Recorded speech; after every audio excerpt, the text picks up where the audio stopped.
কি হয়েছে সমর? কলিঙ্গরে যে দূত এসেছে মহারানী, মহারাজ আজই অজয়ের বিবাহ স্থির করতে চান। দূতকে তুমি ফিরিয়ে দাও সমর, তাকে বলে দাও এই বিবাহ হবে না। অজয়, তোমার স্পর্ধা দিন দিন সহ্যের সীমা অতিক্রম করে যাচ্ছে। দূতকে ফিরিয়ে দেওয়ার আগে তোমার স্মরণে রাখা উচিত ছিল কলিঙ্গরাজের সম্মান আছে, তিনি মহাকুলি। কৌলিন্য প্রথা আমি মানি না বাবা। অজয়, লক্ষ লক্ষ প্রজা শ্রমে সামর্থ্যে বাংলাকে সুজলা সুফলা শস্য শ্যামলা করে তুলবে, আর মুষ্টিমেয় কয়েকজন কুলিনটার ফলভোগ করবে। কেন বাবা, কেন এই অবিচার? বন্ধু, মনে রেখো তোমার পিতামহ কল্যাণ সেন এই প্রথা সৃষ্টি করে গেছে। তাই তো আমি প্রথম পিতামহের অন্যায়ের বিরুদ্ধে বিদ্রোহ করব। অজয়, সংযত হয়ে কথা বলো অজয়। দ্বিতীয়বার আমার পিতার নামে কটূক্তি করলে পুত্র বলে আমি তোমাকে ক্ষমা করব না। আর হ্যাঁ, ভালো করে শুনে রাখো, কলিঙ্গরাজের কাছে যদি আমাকে অপমানিত হতে হয়, তাহলে বাংলার সিংহাসনের দাবি তোমাকে চিরদিনের জন্য ত্যাগ করতে হবে। সিংহাসনের প্রতি কোনো মোহ আমার নেই পিতা। অজয়, এই মুহূর্তে আমি সে দাবি ত্যাগ করলাম। বাংলা মায়ের দাবি তখন আমি ত্যাগ করবো না বাবা। দেশের জন্য হাসতে হাসতে আমি প্রাণ দেব, তবু দেশের স্বার্থ ভুলে ধর্মের দাসত্ব আমি করতে পারবো না বাবা, কিছুতেই না।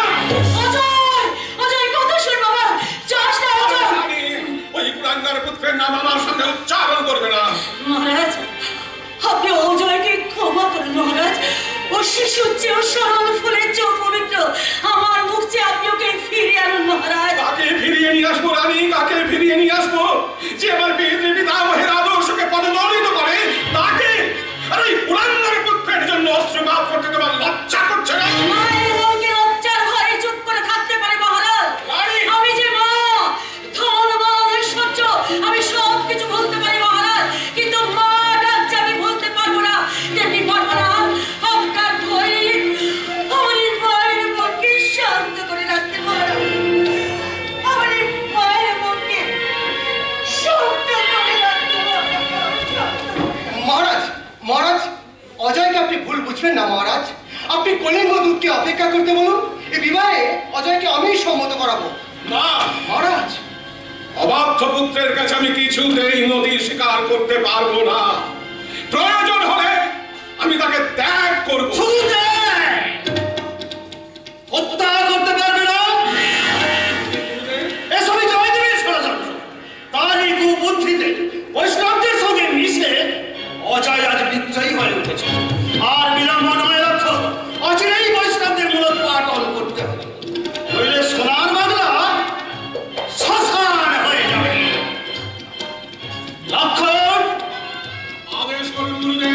এই মুহূর্তে জয়দেবকে কারারুদ্ধ করো। আমার সিংহ, মহারাজ, যাও গুরুদেবের আদেশ অক্ষরে অক্ষরে পালন করো। এই মুহূর্তে জয়দেবকে বন্দী করে আনো। যাচ্ছি মহারাজ, যাচ্ছি। মহারাজ, অনাথ পিতৃমাতৃ নামে শৈশব থেকে আপনার স্নেহ ছায়াতেই আজ আমি বড় হয়ে উঠেছি। তাই আমার কাছে আপনার আদেশ সে শুধু রাজ আদেশই নয় মহারাজ, সে আমার ধর্ম, আমার জীবনের পবিত্র কর্তব্য। তবে যাবার আগে প্রতিবাদ নয়, অভিযোগ নয়, শুধু আপনার কাছে আমার প্রার্থনা। প্রার্থনা? হ্যাঁ মহারাজ, রাজার আসনে বসে রাজ কর্তব্য আপনি ভুলে যাবেন না মহারাজ। শাক্ত নয়, বৈষ্ণব নয়, মুসলমান নয়, আপনার ধর্ম একটাই, আর সেই ধর্মের নাম হলো রাজধর্ম মহারাজ। রাজধর্ম, রাজধর্ম, রাজধর্ম, রাজধর্ম।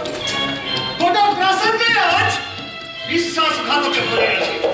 সেই বিশ্বাসঘাতকতার বীজ দূর করতে শুধু জয়দেব নয় লক্ষ্য, তোমার পুত্র অজয়কেও নির্মূল করে ফেলবে। সাবধান ভণ্ড কপটচারী তান্ত্রিকাচার্য। আমার দাদা অজয় সেনের কোন রকম ক্ষতি সাধনের চেষ্টা করলে এই বিজয় সেন কিন্তু আপনাকে ক্ষমা করবে না। বিজয়, তুমি কাকে কি বলছো বিজয়? উনি রাজগুরু, আমাদের বংশেরই গুরুদেব। রাজগুরু বলেই তো লঘু পাপে উনি গুরুদণ্ড দিতে চাইছেন পিতা। রাজগুরুর অহমিকা ত্যাগ করে উনি যদি সত্যিকারের গুরুদেব হতে পারতেন, তাহলে পুত্রের বিরুদ্ধে পিতাকে এইভাবে উত্তেজিত করতে পারতেন না। ভুলে যেও না, ভুলে যেও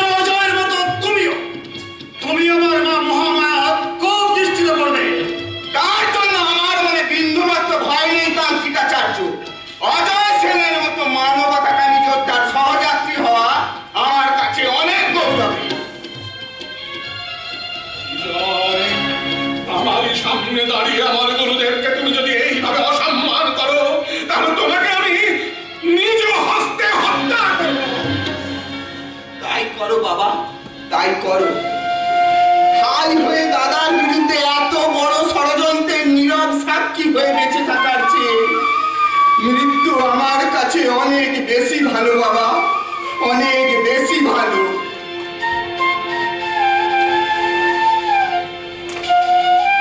বিজয়, লক্ষণ! দুর্বল হলে চলবে না লক্ষণ। মনে রেখো, বাংলার শাক্ত সম্প্রদায় তোমার মুখ চেয়ে বসে আছে। বৈষ্ণবদের উপযুক্ত শাস্তি দিয়ে আমার মা মহামায়ার সম্মান তোমাকেই রক্ষা করতে হবে। আর তা যদি না পারো, তাহলে মিথ্যাই তুমি বললাম শুনে, মিথ্যা তোমার রাজধর্ম। লক্ষণ সেন নাম তোমার মিথ্যা, মিথ্যা, মিথ্যা।